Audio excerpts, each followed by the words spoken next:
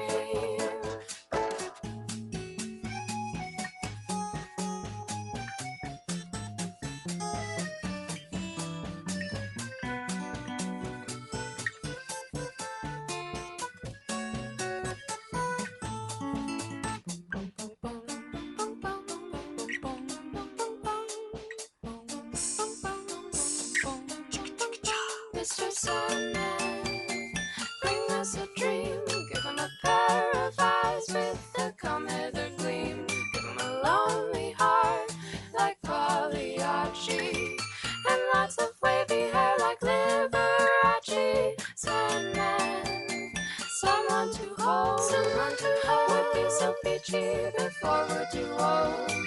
Please turn on your magic beam. Mr. Sandman,